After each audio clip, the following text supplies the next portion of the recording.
I guess you'd call it the very aggressive offseason so far. Not only aggressive as far as the transaction, getting players that have question marks about locker room, question marks about their overall attitude, question marks about character. It lets you know they're trying to win it. They feel like they're very, very close because you don't add two players to your locker room. One in Marcus Peters, who is a young superstar. And let's not forget, the Rams aren't in St. Louis no more. They're in Los Angeles. There's a lot of eyeballs. There's a lot of optics. And so when you bring Talib in, you bring Peters in, like you are saying that, man, our locker room can handle this, but also this culture in Los Angeles, because this is the kind of things you have to do to be able to take attention away from anything going on in Los Angeles, because they got a lot there. If you're going to get fans in the stands, you need great players. And they're letting you know offensively, we feel like we're as good as there are. We need some help defensively. It also lets you know they're going to play a lot of man-to-man. Because these guys, they are not good in zone. So they're going to blitz the quarterback. They're going to put pressure on the quarterback and play man-to-man outside, a lot like Denver did several years ago in winning their Super Bowl. And what was the key to Denver winning that Super Bowl? I understand Von Miller was great. Obviously, now the year they won it, Peyton wasn't great, but the years leading up to it when Peyton had been great. But they had the best cornerback duo in the league. You can play man-to-man when you got Chris Harris on one side, Aqib Talib on the other. Since Marcus Peters came into the league, no corner in football over the last 3 years has allowed a lower passer rating. You know who's fifth on that list? Aqib Talib. People are like, Aqib's not as good as he was. Listen, Aqib is no longer in the discussion as the very best corner in football, but he would still be, in my opinion, the best corner on 22 teams in this league. I think he is still an excellent player, even if he's closer to the end of it.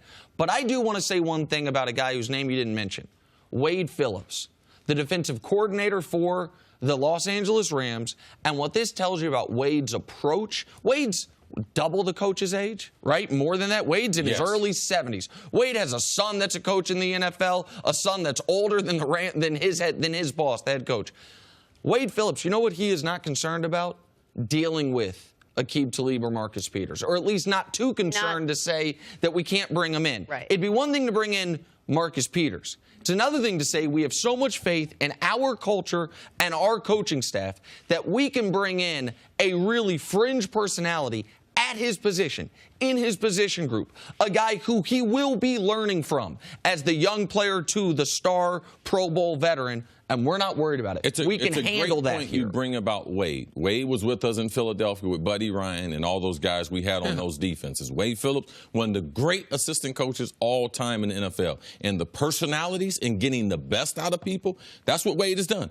He rejuvenated the Denver defense. He rejuvenated the Rams defense. So I look for them to be one of the elite teams in the NFL. When you have two guys that have, do you want to call them character issues? With Aqib, I think it's fair to call it character issues. With Marcus Peters, had some issues, whatever you want to call it. There not were character. some... Marcus is just a different guy. Okay. He's just a different off-field concerns. Off-field concerns. When you have two guys that are obviously very talented with those off-field concerns, how hard is it to just plug them in and say, okay, both of you guys put your personalities aside?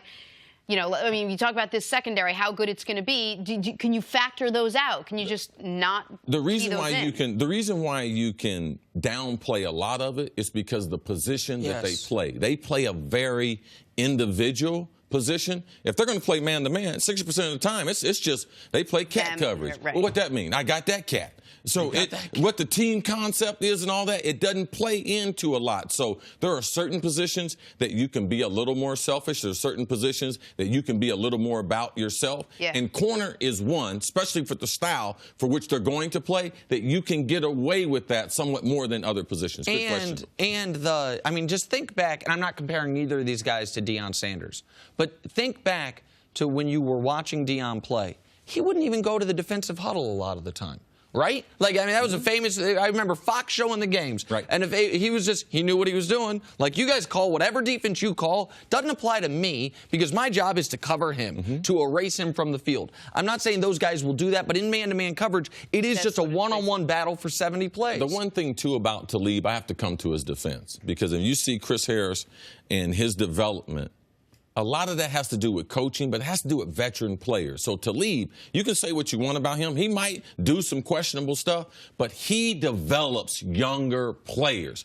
Marcus Peters and him come from the same kind of stuff. Marcus Peters from the streets of Oakland. My boy Talib, he from the streets of Dallas. I believe what Talib has been through and the level he's been able to play at for the long time, he will help Marcus Peters. Because Marcus Peters, not only is he going to the Rams, he needs a new contract. This is the most important year of his career, and I believe Talib will help him get that big payday he wants. And what we've seen from Wade Phillips when he has a star, all-time front seven guy, what he can do with the secondary. In Philadelphia, when he was there, you guys have Reggie White, correct? Yes. You have in Houston, more recently, he has J.J. Watt. Now he's got Aaron Donald. When you have one of those star guys on your D-line, the freedom it gives him with his secondary, the things... Also, we saw Von Miller. Yeah, the best part of Von Miller's career, there in Good Denver point. when Wade was the defensive coordinator.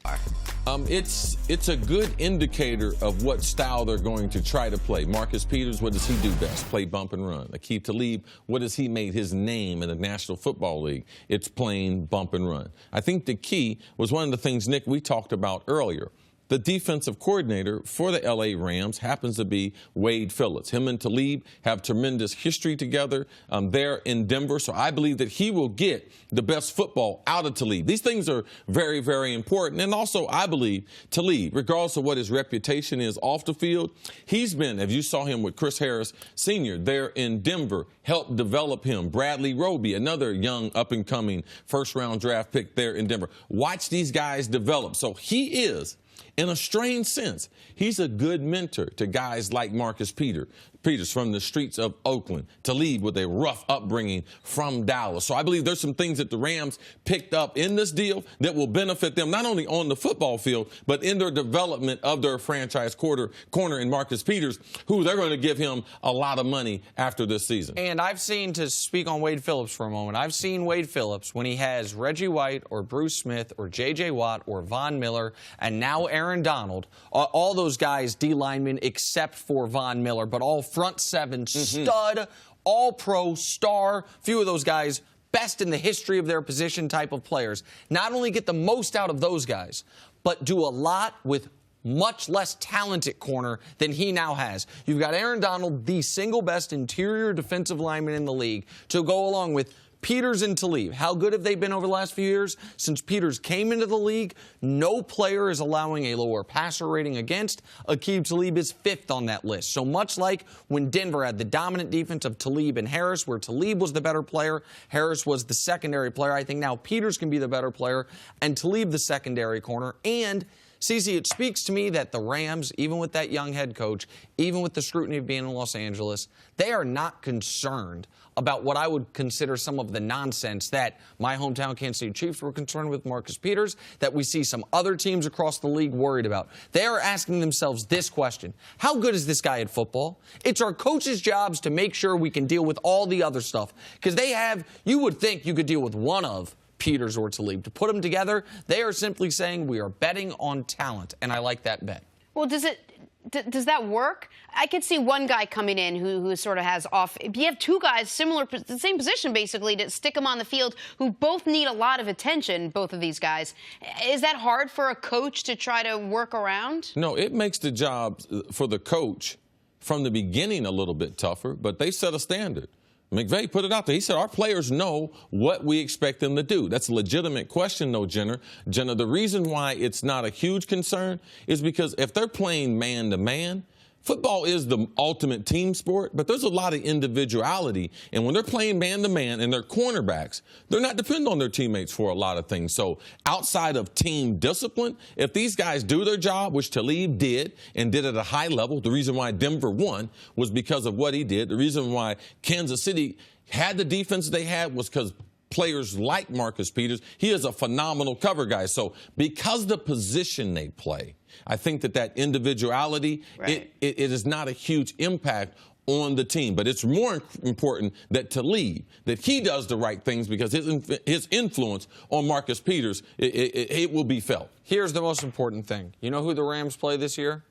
The Oakland Raiders. You know what that means we're going to get this year, potentially? Chain snatching Talib, 3. Crabtree, part 3. And Marcus Peters' hometown, Oakland. I'm very excited for that. So I think it's a great pickup by the Rams. You're not a big fan of the chain snatching. You're not a big fan of the extracurriculars. I am. You say that's not why people go to NFL football games. I think it's kind of why they go to NFL football games. So I'm excited to watch it. Yeah, no problem. I'm sure Caucasians are going to NFL game to watch two guys snatch each other's chains off. Oh, yeah, that's what we do. Where you going today, baby? We're going to watch two guys chase after their chain. Like, for real? When you put it like that, it makes it sound ridiculous. Yes. Okay? But don't put it like that. That's the smart. Thanks for watching. Subscribe here to get the latest from the show. Also, be sure to check out more of the best clips from First Things First, or go watch a few segments from our other shows on FS1.